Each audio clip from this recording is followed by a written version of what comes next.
Hey guys, so I just wanted to show you my G.I. Joe collection and also refresh your memory about the fact that I have Asperger's syndrome.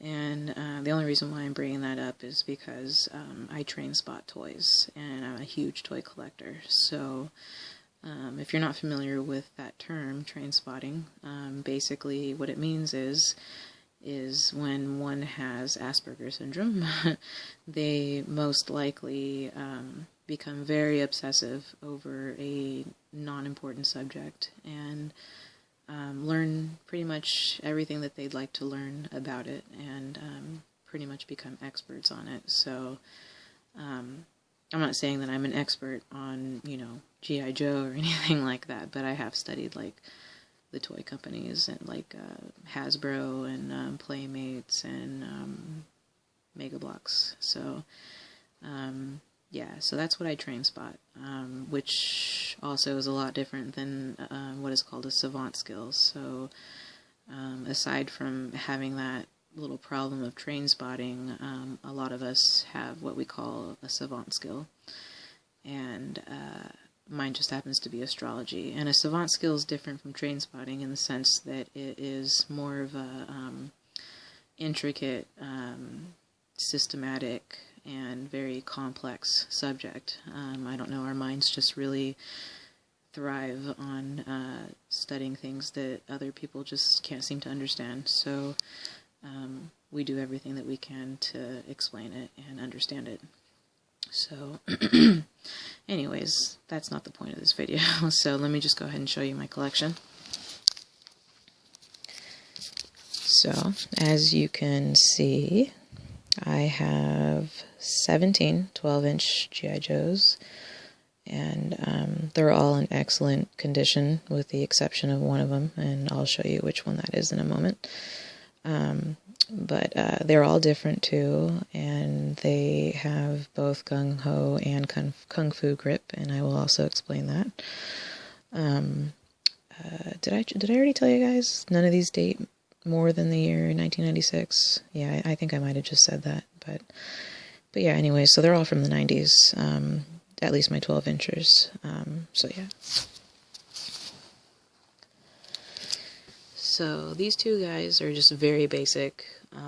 They have kung fu grip, and basically what kung fu grip is none of the fingers move at all. It's just cupped like that. And actually, I'm not sure if these guys have it. Yeah, they do.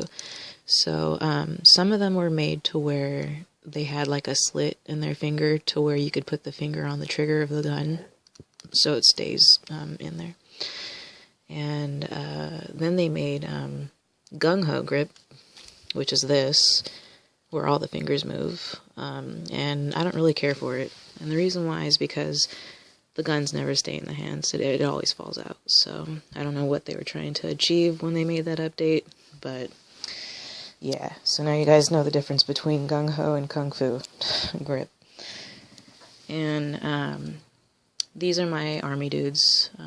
Really sweet. The one all the way on the right has a really cool rocket launcher. And then these three are my African American ones. And they are very rare because they did not make a lot of African American G.I. Joes. So, and then this guy right here in the bright colors, he's a Marine, but I don't really remember what he is. So anyways, this one is my all-time favorite. He's a flamethrower, and he is very detailed with his clothing, and also his little gas tank on the back. He came with like a rubber tube that connects to the flamethrower gun and the tank, so it's really neat. And then this guy is the very first G.I. Joe I ever got. He's an Australian jungle fighter, and he's not in the greatest condition. I mean, he's in good condition, but he's flimsy, so that's because I played with him a lot when I was a kid. But out of breath. I don't even know why I'm out of breath. I'm not even exercising. So yeah, these 4 right here are pretty cool. The one all the way on the left, he's like some kind of a bandit or mobster or something from the 40s, but he came with like a really sweet mobster type gangster gun from the 40s, and it's just really cool. And then the Marine is really different. For some reason, they decided that when they were going to update the way they made them, they started to make molds of their shirts like this, so that way it's, I don't know. I don't really know why they did it.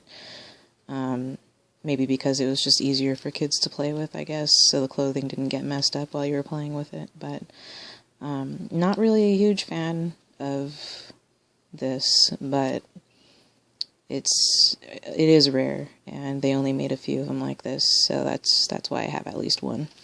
So, and then there's my snow dude. He's just completely flawless. He has no stains on him whatsoever. And, yeah, he's cool. And then, that's my bomb squad guy. He's really cool, too. He came with, like, this little bomb thing that you can dismantle into, like, several different pieces, but if you twist the top the wrong way, it'll explode, so, so it's cool. But, also, they made G.I. Joes where the hands just completely don't move at all. I mean, like the fingers. So, like, this guy doesn't even have a slit for the index finger, so he's a little older than the rest of them. So, and also something really funny about what they ended up doing is, let me see if I could see it on maybe him. Here, I'll pick him up. Okay, yeah, this is a good example. Okay, so, do you see his thumbnail? Like there you go, the impression of his thumbnail. Well, this thumb doesn't have a thumbnail. And what's really funny is when they were molding him,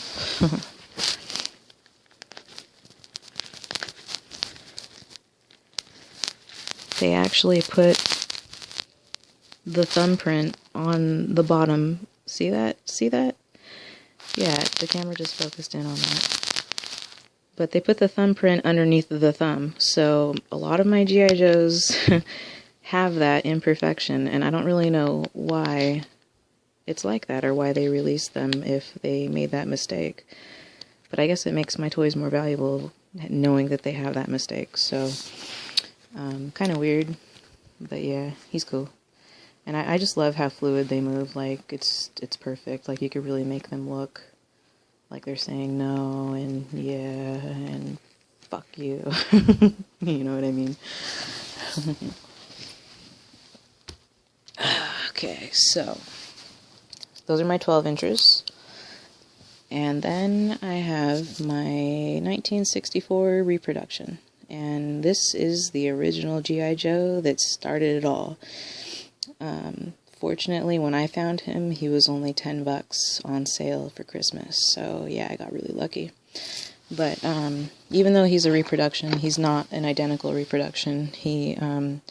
I mean, he is, but he isn't, and the reason why he isn't is because the joints that they use are plastic, not metal, because everything back then was like way better quality anyways, so but yeah, their hands were made differently. Like, he just has his finger out like that, and then his hand like that. And then, of course, the boots are a lot different than the other ones. And he's extremely light on top of that. So, I'm not sure if the originals were ever this light, maybe because they had metal in them, but he's very light. So, but they used to come in boxes exactly like this, and I really appreciate that when they made the reproduction, they made it exactly as it was. So, here are my 3 inchers, and all these guys date from 1983 to like 1990 something, so they're pretty old, but yeah, so the 2 on the far left are my all-time favorites. I used to play with those ones constantly when I was a kid. And the two on the very right are the oldest ones that I have. The one all the way on the right is dated 1983, and then the orange hair guy is 1984. So, unfortunately, I only have swivel-armed G.I. Joes, not the ones that didn't swivel, so that's okay though, but there's my collection.